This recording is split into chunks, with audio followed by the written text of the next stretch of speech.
Haleluya, puji Tuhan. Segala puji dan syukur hanya bagi Tuhan kita Yesus Kristus. Segala kemuliaan hanya bagi Dia. Raja di atas segala raja dan Tuhan di atas segala Tuhan. Bapak dan Ibu saudara yang kasih Tuhan, hari ini tanggal 28 Juni tahun 2020, kita tetap bersyukur, tetap bisa beribadah kepada Tuhan.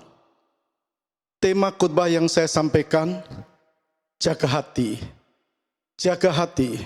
Ayat pokok kita terambil dalam kitab Amsal pasal yang keempat, ayat yang ke-23 yang berkata, jagalah hatimu dengan segala kewaspadaan, karena dari situlah terpancar kehidupan. Jagalah hatimu dengan segala kewaspadaan, karena dari situlah terpancar kehidupan.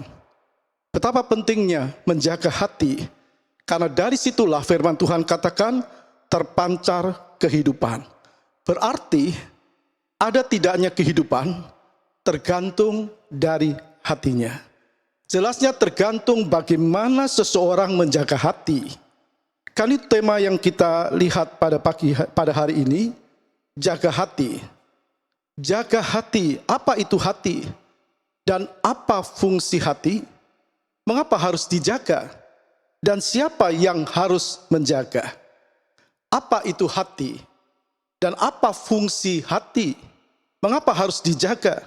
Dan siapa yang harus menjaga hati? Lalu apa yang terjadi jika seseorang menjaga hatinya? Dan apa yang terjadi jika seseorang tidak menjaga hatinya? Apa itu hati? Hati sering disebut hepar atau liver. Dan hati adalah bagian penting dari organ tubuh manusia. Letaknya di rongga perut bagian kanan yang terlindungi oleh tulang rusuk, tepatnya di bawah rusuk bagian kanan. Nah, hati memiliki dua bagian yang disebut bagian kanan dan bagian kiri. Bagian kanan merupakan bagian terbesar dan ukurannya bisa 5-6 kali lebih besar dari bagian kiri. Hati warnanya merah kecoklatan karena berisi darah, dan beratnya hati orang dewasa lebih kurang 1,5 kilogram. Nah, kita bertanya apa fungsinya? Ada banyak fungsi hati. Fungsi hati banyak sekali, antara lain membuang racun dalam tubuh. Membuang racun dalam tubuh atau menghancurkan racun di dalam darah. Kemudian juga menghancurkan sel darah merah yang sudah tua. Itu fungsi hati. Di samping juga katakan membantu proses pencernaan. Hati membantu proses pencernaan. Dan juga menghasilkan protein yang berperan sebagai faktor pembekuan darah. Juga sistem kekebalan tubuh dihasilkan oleh hati. Hati juga berperan penting dalam proses penyimpanan nutrisi tubuh. Misalnya vitamin A, B1, B2, dan asam folat. Jadi hati juga berfungsi untuk memproduksi hormon pertumbuhan anak-anak. Nah, karena itu hati perlu dijaga. Mengapa harus dijaga? Mengapa harus dijaga? Karena fungsinya yang penting untuk tubuh. Alkitab sendiri mengatakan, karena dari situlah terpancar kehidupan. Kalau fungsi hati seseorang terganggu, maka itu akan mengganggu aktivitas tubuhnya. Kita bertanya siapa yang harus menjaga? Yang harus menjaga, ya yang punya hati. Artinya orang itu sendiri yang harus menjaga hatinya, dan bukan orang lain. Orang lain juga harus menjaga hatinya sendiri, siapapun dia. Lalu apa yang terjadi jika seseorang menjaga hatinya? Apa yang terjadi jika seseorang menjaga hatinya? Maka fungsi hatinya bisa berjalan dengan baik. Dengan kata lain, orang itu sehat jasmaninya. Sebaliknya, apa yang terjadi apabila seseorang tidak mampu menjaga hatinya? Maka fungsi hatinya tidak bisa berjalan dengan baik. Dengan kata lain, bisa terjadi kerusakan hati. Misalnya penyakit hepatitis yang disebabkan oleh virus terjadinya kanker hati dan lain-lain.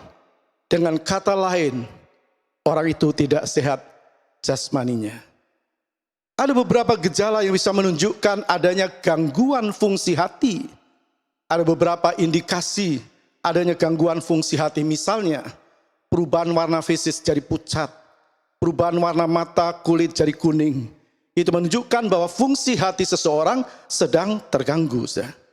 Bapak Ibu Saudara yang dihormati, yang dikasihi, begitu pula dengan hidup kekristenan. Hidup kekristenan, hidup rohani atau hidup kerohanian orang Kristen dapat dilihat dari hatinya. Amsal pasal 27 ayat 19, Amsal 27 ayat 19 berkata, seperti air mencerminkan wajah, demikianlah hati manusia mencerminkan manusia itu. Seperti air mencerminkan wajah, demikianlah hati manusia mencerminkan manusia itu. Tepatnya, hidup kekristenannya dapat dilihat dan dinilai dari apa yang keluar dari pikirannya, dari jalan pikirannya, dari ucapannya atau perkataannya, dari tindak tanduknya mencerminkan orang itu sendiri. Jadi tema kita hari ini harus jaga hati. Mari kita kembali membaca ayat pokok kita dalam kitab Amsal pasal 4 ayat 23. Jagalah hatimu dengan segala kewaspadaan. Jagalah hatimu dengan segala kewaspadaan, karena dari situlah terpancar kehidupan. Berarti hidup matinya seseorang dalam tanda kutip karena hatinya. Alkitab juga mengatakan hal itu dalam kitab Amsal 18 ayat yang ke-21. Hidup dan mati dikuasai lidah. Siapa suka menggemakannya akan memakan buahnya. Karena itu Tuhan berkata, jagalah hatimu. Kita semua tahu setiap orang punya hati. Dan hati itu Tuhan yang menciptakan. Kita semua tahu bahwa hati atau disebut hepar atau liver adalah organ yang penting dalam tubuh kita, dalam tubuh manusia. Dan Tuhan menciptakan hati pada manusia pasti dengan tujuan agar manusia mampu memuliakan Tuhan. Kepercayaan orang Ibrani, menurut orang Ibrani, pusat perintah dari manusia itu adalah dari hatinya, dari lefaf atau lef atau hatinya. Jadi mereka pakai sebagai pusat segala sesuatu. Orang Ibrani berpikir bahwa manusia dengan segala sifatnya, ya karakternya, intelek, jiwanya, sebagai satu kesatuan yang tidak terpisahkan. Jadi mereka tidak menganalisisnya dalam bagian-bagian terpisah. Ya badaniahnya, kehidupan batiniahnya, maupun wataknya, semua dari lefaf atau hati.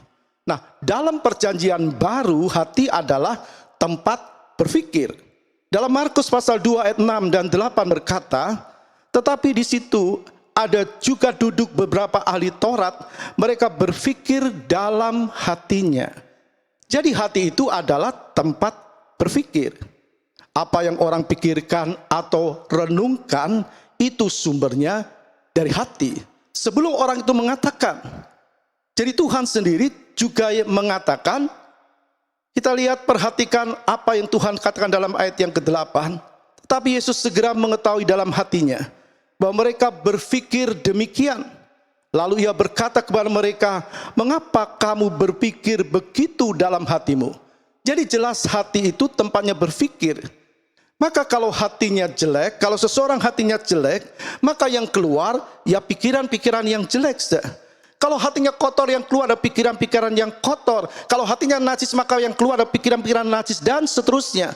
Begitu juga sebaliknya, kalau hatinya bagus, maka yang keluar adalah pikiran-pikiran yang bagus, yang jernih, dan seterusnya. Maksudnya pikirannya baik, ya pasti ucapannya baik. Tindak tanduknya juga baik.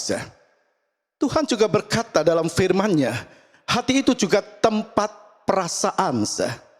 Dalam Lukas pasal 24 ayat 32 Alkitab katakan, kata mereka seorang kepada yang lain, bukankah hati kita berkobar-kobar ketika ia berbicara dengan kita di tengah jalan, dan ketika ia menerangkan kitab suci kepada kita, hati yang berkobar-kobar, bicara tentang perasaan yang tidak terbendung karena melihat sebuah kenyataan.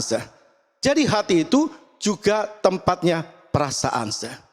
Orang itu senang atau orang itu susah akan tampak dari rona wajahnya.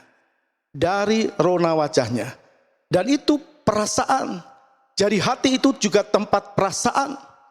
Alkitab juga berkata hati itu juga tempatnya menyimpan firman. Hati itu tempatnya menyimpan firman. Dalam 2 Korintus pasal 3 ayat yang ketiga.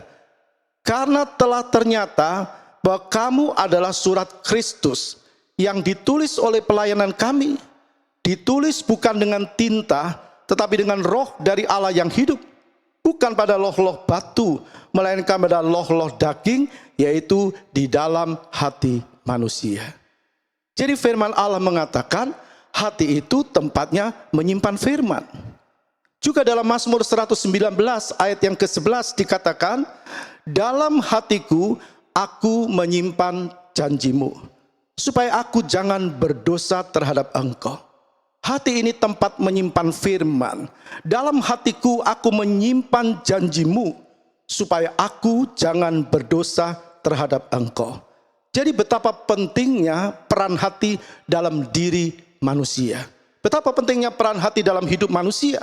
Karena hal-hal itulah yang membuat seorang anak Tuhan kuat imannya. Dan dia mampu melakukan hal-hal yang menyenangkan Tuhan. Oleh karena itu, setiap kita perlu menjaga hati kita. Tuhan berkata, jagalah hatimu. Kalau Tuhan berkata, jagalah hatimu, berarti Tuhan tahu ada orang-orang yang bisa menjaga hatinya, dan ada orang-orang yang tidak mampu menjaga hatinya. Yang tidak mampu menjaga hatinya.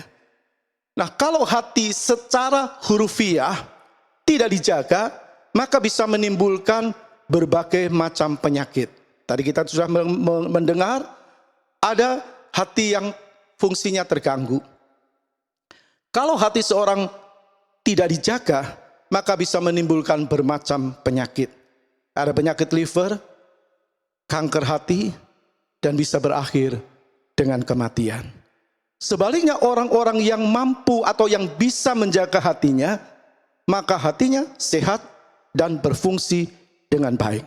Nah, begitu juga dengan kerohanian seseorang. Kita ingat kembali beberapa fungsi hati. Antara lain tadi membantu proses pencernaan. Membantu proses pencernaan. Membuang racun dalam tubuh. Membantu proses pertumbuhan pada anak-anak. Nah, berarti orang Kristen yang tidak bisa menjaga hatinya, maka pencernaan rohaninya pasti terganggu. Artinya tidak bisa makan firman dengan benar. Tidak sedikit orang tidak mampu makan firman dengan benar karena fungsi hatinya dalam tanda kutip terganggu. Kenapa bisa begitu? Kalau kita bisa mengerti fungsi hati itu karena mampu membuang racun dalam tubuh. Nah, orang Kristen yang katakan hatinya terganggu dalam tanda kutip, tidak mampu menjaga hatinya, tidak bisa makan firman Allah dengan benar, maka dikatakan dia tidak mampu membuang racun dalam tubuhnya. Sebagian atau salah satu fungsi hati adalah membuang racun dalam tubuh. Berarti dalam tubuhnya sedang mengendap racun yang membahayakan jiwanya. Secara rohani, kalau orang Kristen dia tidak mampu membuang racun dalam tanda kutip dalam tubuhnya, maka fungsi hatinya terganggu. Dia tidak bisa mendengar firman dengan benar, saudara. Nah, yang pertama, orang itu tidak akan pernah jadi pelaku firman, saudara. Kenapa? Karena fungsi hatinya terganggu. Sekali lagi dalam tanda kutip, fungsi hatinya terganggu. Maka yang tampil perbuatannya kotor, selalu diwarnai hawa nafsu, senang membuat orang menderita, senang menyakiti orang lain, dan seterusnya. Yang pertama, orang itu tidak akan pernah jadi pelaku firman kalau fungsi hatinya dalam tanda kutip terganggu. Yang kedua, sebaliknya pihak yang tersakiti. Tadi yang pertama ada orang yang menyakiti orang lain, tapi yang kedua pihak yang tersakiti juga sama, fungsi hatinya juga terganggu atau kerohanian yang terganggu apabila dia tidak bertumbuh dalam iman. Dia bisa marah dengan perlakuan orang lain yang tidak adil terhadap dirinya. Ia tidak mampu atau tidak mau mengampuni, maka fungsi hatinya dalam tanda kutip tidak mampu membuang racun dalam tubuhnya. Dengan kata lain, hatinya tidak mampu membuang racun. Racun tidak bisa mengampuni, racun kebencian, racun akar pahit, racun dendam, racun iri hati dan sebagainya. Kenapa? Ya karena fungsi hatinya atau pertumbuhan rohaninya terganggu. Yang ketiga, kita bisa melihat itu akan menghancurkan masa depannya. Pertumbuhan rohaninya pasti terganggu. Kita ingat salah satu fungsi hati adalah berfungsi memproduksi hormon pertumbuhan anak. Salah satu fungsi hati adalah memproduksi hormon pertumbuhan anak. Jadi orang yang tidak bisa mengampuni orang lain, yang simpan dendam, pertumbuhan rohaninya terganggu, dia tidak bisa bertumbuh rohaninya. Juga kita tahu salah satu fungsi hati adalah berperan penting dalam proses penyimpanan nutrisi tubuh. Tadi kita ingat misalnya vitamin A, vitamin B1, B2, dan asam folat. Nah, bagaimana mungkin seseorang yang hatinya tidak mampu menyimpan vitamin firman Allah, sekali lagi, bagaimana mungkin orang yang hatinya tidak mampu menyimpan vitamin firman Tuhan bisa menolong orang lain atau bisa menjadi penolong bagi orang lain? Tidak mungkin. Mau dikasih apa? Mau dikasih vitamin rohani apa? Dia tidak menyimpan firman dalam hatinya, jadi dia tidak mungkin. Alkitab katakan itu sama seperti orang buta menuntun orang buta.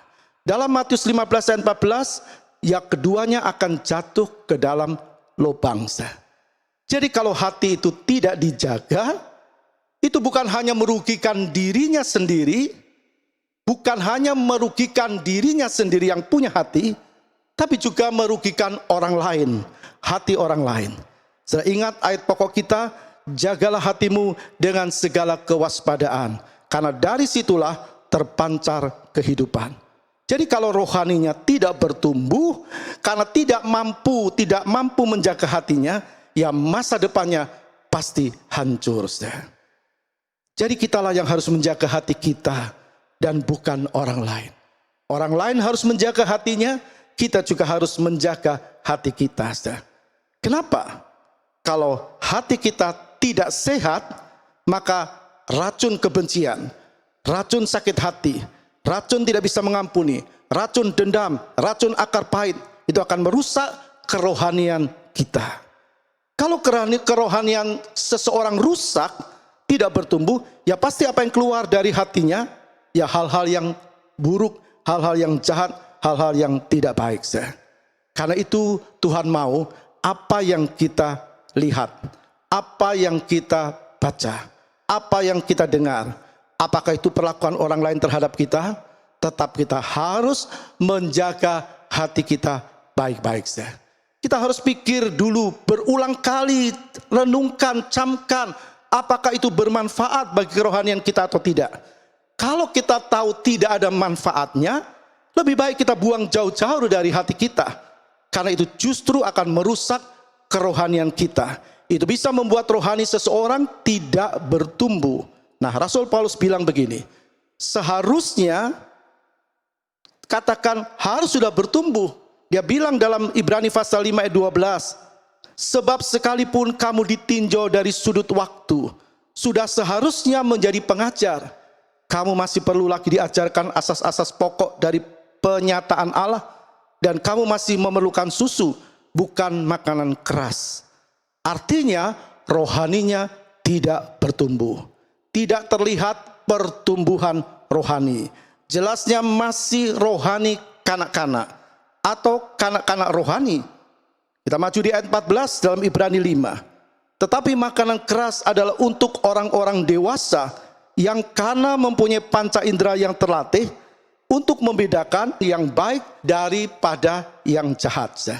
Jadi untuk menjadi dewasa secara rohani, untuk kita bisa menjaga hati kita, maka kita perlu melatih panca indera kita. Panca indera manusia itu terdiri dari mata, hidung, mulut, telinga, perasa. Dan semua panca indera itu berkaitan dengan jiwa. Jiwa itu adalah pikiran, perasaan, kehendak, dan kemauan.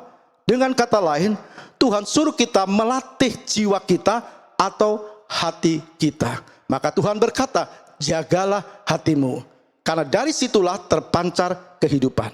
Mari kita melihat beberapa contoh dalam Alkitab. Ada dua contoh yang kita lihat. Yang pertama Raja Saul, dan yang kedua Raja Daud. Keduanya dipilih dan diurapi oleh Tuhan. Keduanya menjadi Raja Israel, menjadi Raja bangsa Israel, umatnya Tuhan.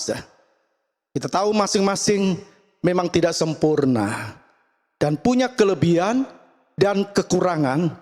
Kita tahu karena mereka juga manusia. Tapi masing-masing juga memiliki hati yang sebenarnya mampu menyimpan firman Allah.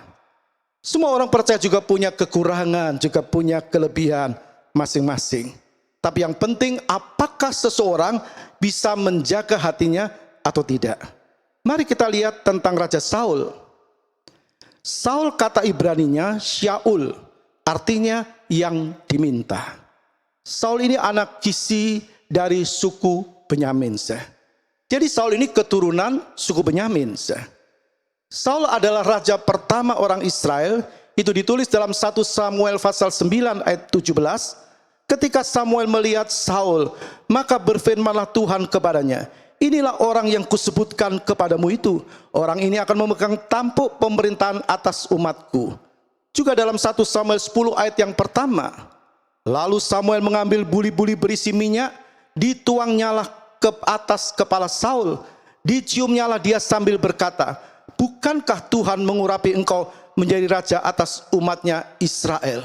Engkau akan memegang tampuk pemerintahan atas umat Tuhan, dan engkau akan menyelamatkannya dari tangan musuh-musuh di sekitarnya.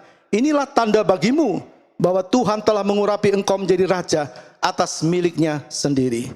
Jadi Samuel mengurapi Saul menjadi raja pertama umat Israel, karena bangsa Israel menolak kepemimpinan Allah yang diterapkan dalam pelayanan Samuel.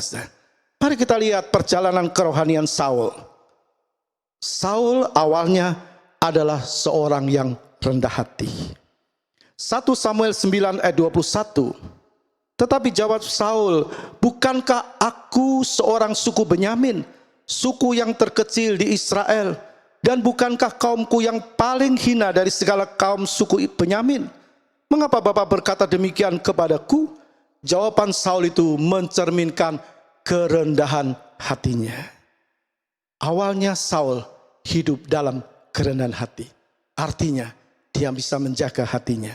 Dalam Kejadian pasal 49 ayat 27, Benyamin adalah seperti serigala yang menerkam pada waktu pagi, ia memakan mangsanya, dan pada waktu petang ia membagi-bagi rampasannya. Itu berkat yang diucapkan Yakub kepada Benyamin anaknya. Itu mengandung pengertian yang pertama, ia mampu mengalahkan musuh. Benyamin mampu mengalahkan musuh, memakan mangsanya. Dan yang kedua, ia memiliki hati yang suka memberi. Dan suku ini memang terkenal keberaniannya dan keterampilannya dalam peperangan. Dan itu juga ada pada Raja Saul. 1 Samuel 11 ayat yang ke-11. Keesokan harinya Saul membagi rakyat itu menjadi 3 pasukan. Mereka itu masuk ke tengah-tengah perkemahan musuh pada waktu kawal pagi dan memukul kala orang-orang Amon sebelum hari panas. Jadi Saul berani membela kebenaran. 1 Samuel 11 ayat 2. Tetapi Nahas orang Amon itu berkata kepada mereka, dengan syarat inilah aku akan mengadakan perjanjian dengan kamu, bahwa tiap mata kananmu akan kucungkil. Dengan demikian aku mendatangkan malu kepada segenap orang Israel. Saul marah. Saul tidak mau rakyatnya tidak bisa melihat dengan jelas, karena mata mereka akan dicungkil oleh Nahas orang Amon. Apa pengertiannya bagi kita? Jangan sampai kita membiarkan orang lain, orang percaya, tercungkil mata dalam tanda kutip mata mereka oleh iblis, dan tidak lagi mampu melihat kebenaran firman. Jadi kita mau jadi kepanjangan tangan Tuhan. Awalnya Saul, dia seorang yang tidak suka dipuji. Dalam 1 Samuel pasal 10 ayat 21 dan 22 berkata, sesudah itu disuruhnyalah suku Benyamin tampil ke muka menurut kaum keluarganya. Maka didapati kaum keluarga Matri. Akhirnya disuruhnyalah kaum keluarga Matri tampil ke muka seorang demi seorang. Maka didapati Saul bin Kis. Tetapi ketika ia dicari, ia tidak diketemukan. Sebab itu ditanyakan pulalah kepada Tuhan, apa orang itu juga datang kemari? Tuhan menjawab, sesungguhnya ia bersembunyi di antara barang-barang. Sudah kita lihat, awalnya Saul tidak suka pujian. Dia ditentukan menjadi raja, tapi dia sembunyi. Dia tidak suka pujian. Bahkan dia tidak mau dan tidak ada kebanggaan diri. Kita terus lihat perjalanan Saul dalam 1 Samuel pasal 10 ayat 24 sampai 25. Dan Samuel berkata kepada seluruh bangsa itu, Samuel berkata kepada seluruh bangsa itu, kamu lihatlah orang yang dipilih Tuhan itu, sebab tidak ada seorang pun yang sama seperti dia di antara seluruh bangsa itu. Lalu bersoraklah seluruh bangsa itu demikian, hidup raja. Tidak ada reaksi yang berlebihan dari Saul. Bukankah itu sama dengan Saul bisa menjaga hatinya? Saul lebih mengutamakan Tuhan daripada kedudukannya. Awalnya Saul lebih mengutamakan Tuhan daripada kedudukannya. Kembali kita lihat dalam 1 Samuel 11 ayat 12 dan 13. Lalu berkatalah bangsa itu kepada Samuel, siapakah yang telah berkata, masakan Saul menjadi raja atas kita? Serahkanlah orang-orang itu supaya kami membunuhnya. Tetapi kata Saul, pada hari ini seorang pun tidak boleh dibunuh, sebab pada hari ini Tuhan telah mewujudkan keselamatan kepada Israel. Saul lebih mengutamakan Tuhan daripada kedudukannya. Dia lebih senang memuliakan Tuhan daripada jabatannya. Awalnya Saul bisa menjaga hati. Awalnya hatinya bersih, hatinya jujur dan hidup dalam kerendahan hati. Coba kita lihat, dia tidak membalas jahat dan kejahatan. Itu ditulis dalam 1 Samuel 10 ayat 26 sampai 27. Saul pun pulang ke rumahnya ke Gibea, dan bersama-sama dengan dia ikut pergi orang-orang gagah perkasa yang hatinya telah digerakkan Allah. Tetapi orang-orang dursila berkata, masakan orang ini dapat menyelamatkan kita? Mereka menghina dia dan tidak membawa persembahan kepadanya, tetapi ia pura-pura tuli. Bagaimana Saul bisa tidak membalas kejahatan mereka? Bagaimana anak Tuhan bisa tidak membalas kejahatan orang lain? Kembali kepada Saul, bagaimanakah Saul bisa tidak membalas kejahatan orang-orang dursila? Bukankah dia sudah menjadi raja? Dia punya kedudukan dan kekuasaan. Kita lihat yang pertama, karena dia sadar siapa dirinya. Orang yang sadar siapa dirinya karena Tuhan, dia tidak akan membalas kejahatan dengan kejahatan. Kita tahu suku Benyamin, suku yang terkecil. Saul dari suku Benyamin, suku yang terkecil, dan dia dari kaum Matri, kaum yang paling hina di antara kaum suku Benyamin. Maka Saul sadar siapa dirinya. Dan yang kedua, bagaimana Saul bisa tidak membalas kejahatan mereka? Yang kedua, karena dia pura-pura tuli. Saul bukan tuli, tapi pura-pura tuli. Saul mendengar penghinaan dari orang-orang dursila atas dirinya, tapi dia berusaha untuk tidak memasukkan penghinaan itu ke hatinya. Itu yang disebut Saul pura-pura tuli. Dia dengar apa yang dikatakan terhadap dirinya penghinaan itu, tapi dia berusaha untuk tidak memasukkan penghinaan itu ke hatinya. Artinya, ia tidak mau membalas jahat dengan jahat. Dengan kata lain, Saul bisa menjaga hatinya. Dan Tuhan pakai Saul. Maka di awal perjalanannya sebagai raja, Tuhan urapi pakai Saul dan memberi kemenangan kepada bangsa Israel.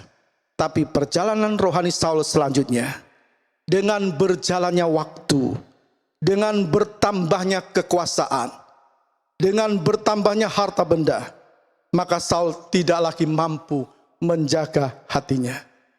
Seharusnya Saul mampu. Bukankah dia orang biasa? Anak Kisi dari suku Benyamin, suku Matri yang terkecil. Tapi kita melihat Saul tidak mampu menjaga hatinya. Pelajaran apa yang kita dapatkan? Seperti padi makin berisi, maka dia pasti makin menunduk. Seperti padi makin berisi akan makin menunduk. Begitu juga seharusnya dengan orang percaya. Siapa kita dan bagaimana dulu kita tanpa campur tangan Tuhan. Kalau kita bisa sebagaimana kita ada, itu karena Tuhan. Amin, saudara. Kembali kepada Raja Saul. Apa yang menyebabkan Raja Saul tidak bisa menjaga hatinya? Kebencian, dendam, iri hati. Hati-hati, saudara. Kebencian, dendam, iri hati dan sebagainya. Itu membuat orang tidak mampu menjaga hatinya. Dalam 1 Samuel 18 ayat 7 sampai ayat 8. Dan perempuan yang menari-nari itu menyanyi berbalas-balasan. Katanya, Saul mengalahkan beribu-ribu musuh, tetapi Daud berlaksa-laksa. Lalu bangkitlah amarah Saul dengan sangat, dan perkataan itu menyebalkan hatinya, sebab pikirnya, kepada Daud diperhitungkan mereka berlaksa-laksa, tetapi kepadaku diperhitungkannya beribu-ribu. Akhir-akhirnya jabatan raja itu pun jatuh kepadanya. Saudara yang dikasihi Tuhan, kadang kedudukan, kekuasaan, atau berkat tanpa menjaga hati bisa membuat seseorang lupa siapa dirinya. Orang yang tidak bisa menjaga hati, ujung-ujungnya adalah tindakan kejahatan. Dalam 1 Samuel 18 ayat 11, Saul melemparkan tombak itu karena pikirnya, baiklah aku menancapkan Daud ke dinding. Tetapi Daud mengelakkannya sampai 2 kali. Kita bertanya, mengapa Saul berbuat demikian kepada Daud? Yang pertama, karena kekuasaan. Dia bilang, kalau dia diperhitungkan beribu-ribu, sedangkan Daud berlaksa-laksa, dia berkata dalam hatinya, kepadaku diperhitungkannya beribu-ribu, akhirnya jabatan raja itu akan jatuh kepadanya. Jadi kedudukan, kekuasaan, harta itu harus benar-benar membuat kita menjaga hati. Jadi orang yang tidak bisa menjaga hati seperti Saul, ujung-ujungnya adalah tindakan kejahatan. Saul berupaya menancapkan Daud ke dinding dengan tombaknya, tetapi Daud mengelakkannya sampai 2 kali. Mengapa Saul berbuat demikian? Tadi kita tahu yang pertama karena kekuasaan. Karena kekuasaan, Saul tidak mampu menjaga hatinya. Hati-hati dengan kedudukan, kekuasaan, dan harta. Bukan salah, saudara, seseorang memperoleh semua itu. Dia diberkati Tuhan, punya kedudukan, bukan salah. Tapi asal dia mampu menjaga hatinya. Hati tempat menyimpan firman, asal dia menyimpan firman dalam hatinya. Karena hati itu adalah tempat menyimpan firman. Supaya yang keluar adalah firman. Dan yang kedua, kenapa Saul bisa berbuat begitu kepada Daud? Karena adanya kebencian. Yang pertama karena kekuasaan, dan yang kedua adalah kebencian, iri hati yang bercokol di hatinya. Mengapa kebencian, iri hati, dendam ada dalam hatinya? Karena Saul tidak mampu menjaga hatinya. Berarti kita tidak boleh lengah, tidak boleh bangga diri. Kalau sekarang iman kita kuat, kita harus tetap sandar kepada Tuhan. Jangan merasa kuat lalu hidup sembarangan. Kita kadang dibuat heran, bukan? Dengan orang-orang yang dulu kita kenal rohaninya, kesetiaannya, pelayanannya, tapi kemudian berubah. Siapa yang salah? Ada orang Kristen yang dulu berapi-api, tahu-tahu tinggalkan Tuhan. Tidak lagi percaya dan mengaku Yesus sebagai juru selamatnya. Kenapa bisa begitu? Apa Tuhan salah? Tidak, saudara. Tuhan tidak pernah salah. Yang salah adalah orang itu, sebab dia tidak bisa menjaga hatinya. Kita bukan sekali selamat tetap selamat. Keselamatan itu bisa hilang kalau kita tidak menjaga hati. Saudara lihat Yudas, salah satu murid Tuhan. Bukankah Yudas sudah terima keselamatan karena percaya kepada Yesus? Tapi kenapa Yudas katakan mengkhianati gurunya, mengkhianati Yesus? Karena Yudas tidak mampu menjaga hatinya, imannya. Yudas kehilangan keselamatan. Apa yang diterima oleh Saul? Apa akibat Saul tidak menjaga hatinya? Apa yang dia terima? Tidak ada pimpinan Tuhan dalam hidupnya. Kenapa? dalam 1 Samuel 16 ayat 14a. Tetapi roh Tuhan telah mundur daripada Saul. Roh Tuhan telah meninggalkan Saul. Firman Tuhan bilang kepada kita, jaga hatimu, karena dari situlah terpancar kehidupan. Jelas hidup dan matinya kerohanian seseorang itu tergantung hatinya. Jadi apa yang dia lakukan, apa yang seseorang lakukan, itu akan berdampak dalam kehidupan mendatang. Jangan hidup seperti Saul. Jangan hidup seperti Saul yang tidak mampu menjaga hatinya. Sekarang kita lihat tentang Raja Daud. Nah, siapa Daud? Daud lahir dari keturunan suku Yehuda. Daud adalah anak bungsu Isai dan raja kedua Israel. Daud juga diurapi Nabi Samuel di Bethlehem sebagai raja menggantikan Saul.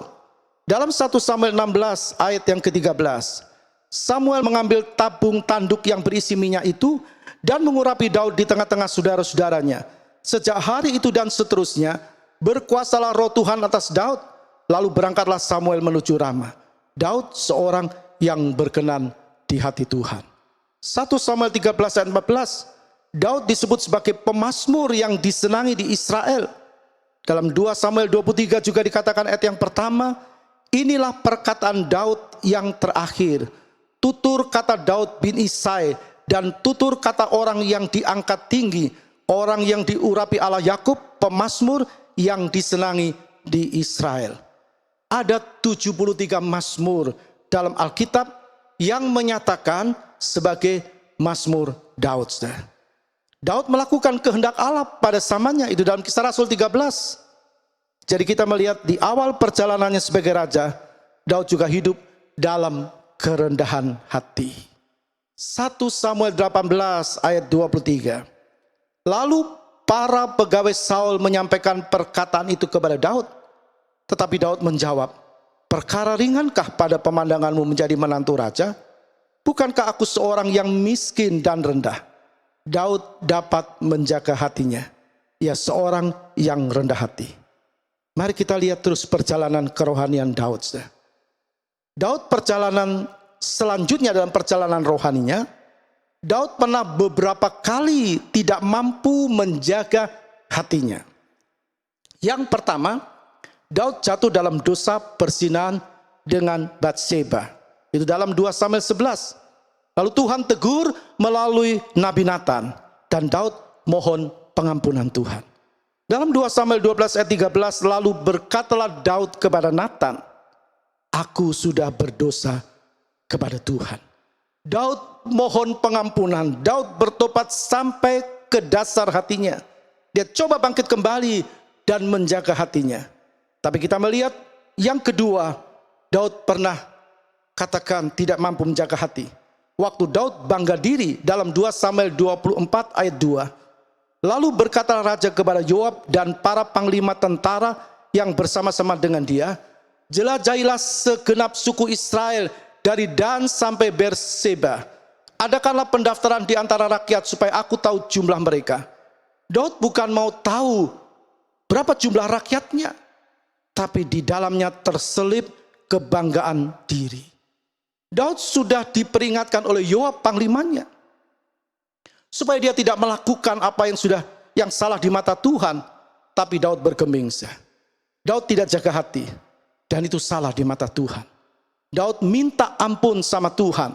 Dalam 2 Samuel 24 ayat 10. Tetapi berdebar-debarlah hati Daud setelah ia menghitung rakyat.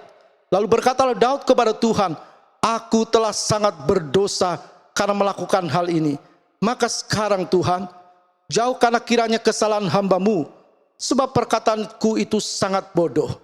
Daud mengakui kesalahannya. Untung Daud sadar dan minta ampun sama Tuhan. Dan akibat perbuatan Daud, Alkitab mencatat 70.000 orang kena penyakit sampar dari Dan sampai Berseba, persis dari tempat di mana Daud suruh Yoab untuk menghitung rakyatnya. Jadi jangan sampai kita tidak mampu menjaga hati kita. Daud sadar, dia bertobat, dia minta ampun sama Tuhan, dan Tuhan juga mau pakai dia. Saudara dan saya yang dikasihi Tuhan, kita perlu menjaga hati kita. Kalau kita salah di hadapan Tuhan, kita minta ampun sama Tuhan. Kita mohon pengampunan Tuhan. Kita datang sama Tuhan. Kita mohon Tuhan ampuni Tuhan. Tuhan pasti akan mengampuni kita. Asal kita terus mau menjaga hati. Mari kita jaga hati. Tuhan suruh kita jaga hati. Karena yang pertama, itu pasti memperkenan hati Tuhan. Dan yang kedua, dari hati yang dijaga, terletak masa depan kita. Jagalah hatimu dengan segala kewaspadaan. Karena dari situlah terpancar kehidupan. Amin.